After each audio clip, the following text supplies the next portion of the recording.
My name is Josh Nienhaus. I'm a junior here at the West Michigan Aviation Academy. I live in Walker, Michigan currently, and I went to Kennewa Hills before I attended here. Well, I've loved aviation ever since I was a little kid, and I know that I've always wanted to be a pilot. And one morning, getting ready for school, normal day at middle school, my mom called me down because she heard about this aviation academy.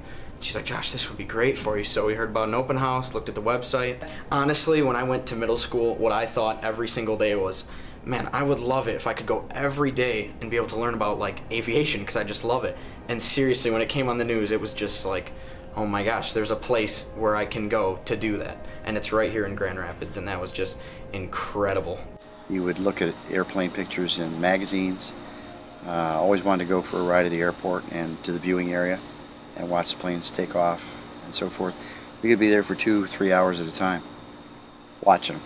It was my time to talk to him in the morning, and he said, it was toward the end of the school year, and he said, you know, Mom, I'm really not excited about going to the public high school. And I was a little shocked, like, why?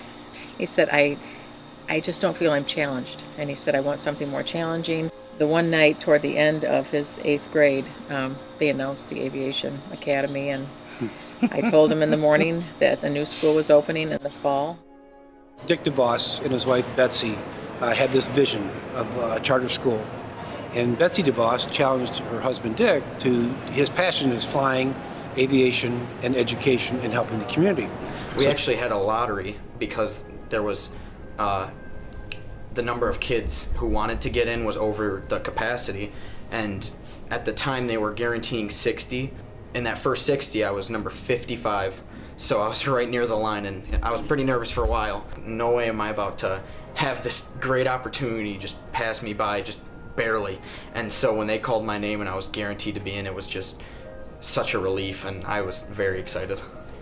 Josh came to us with a real focus. Josh Nienhaus wanted to be a pilot. He knew that. He wants to be an airline pilot. So when he came in here, there was tunnel vision. Get his education, get in that aviation program, and become a pilot, and Josh has done that. Imagine soaring through the skies of Grand Rapids on your 17th birthday, knowing you've accomplished one of your dreams.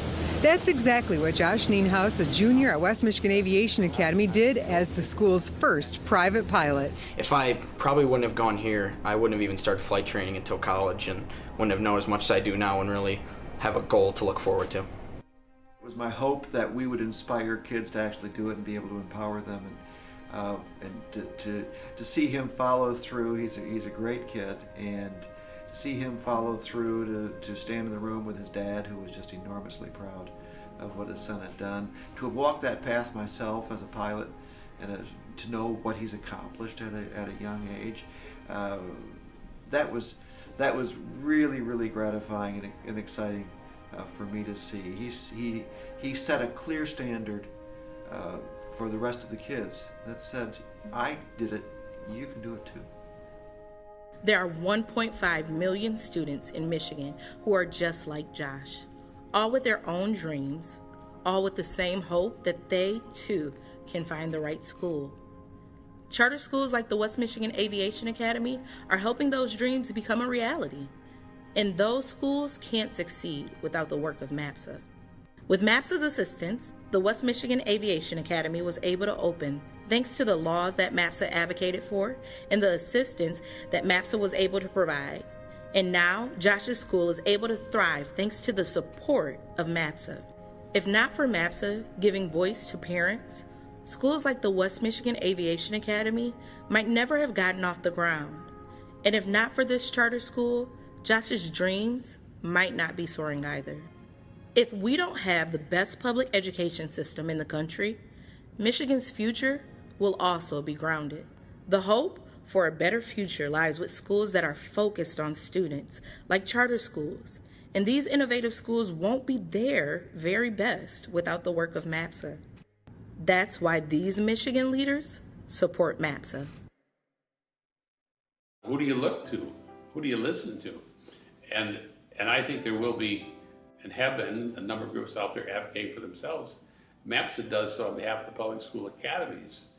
And to the extent that that advocacy can then be tied in with good, solid metrics and data to say, here's our record.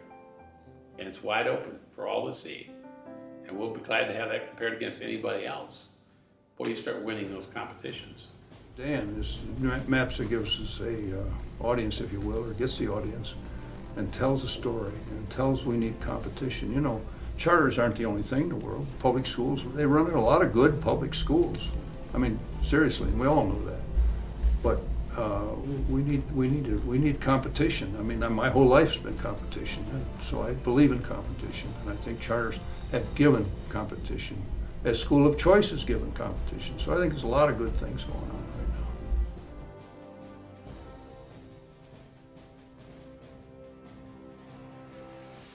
You and Betsy have also been very supportive of Mapsa. Financially, you've been on the board. Talk about the vital role Mapsa has played over 20 years in moving opportunities forward in Michigan. Well, I think every movement, every segment of our society today, it seems, needs to have a coherent voice to be heard at the public square. I have been a critic in years past of various chambers of commerce that lost their voice. They need to be the voice of the job creator in the town square. Not everybody's going to love them or agree with them, but that voice needs to be heard. Mapsa is the voice of the charter school community into the system, into the town square.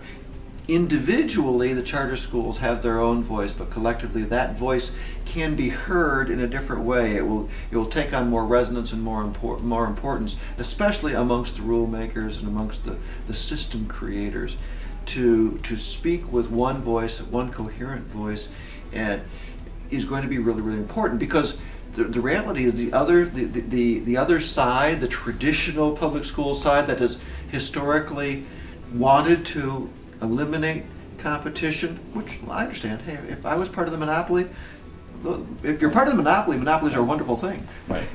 So I understand their point of view, but but they have a very loud and coherent voice. There needed to be another coherent voice to speak into the public square, so that good public policy would be the result, that public policy that would benefit kids, not just adults.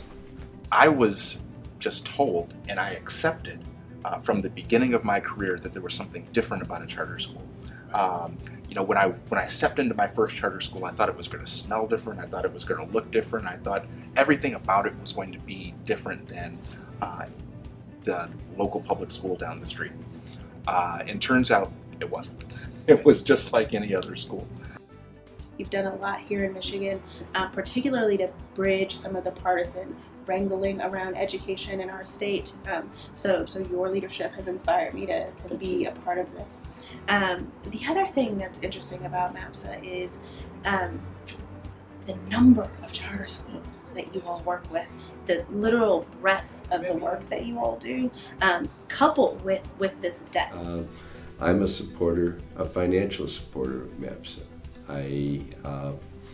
I celebrate Mapsa wherever I go, because I think Mapsa is doing what it's supposed to do. They're doing good things. They're encouraging educational choice. They're helping school operators. They're organizing grants, funding initiatives that affect individual children and individual schools and educational choice across Michigan, and they do it well.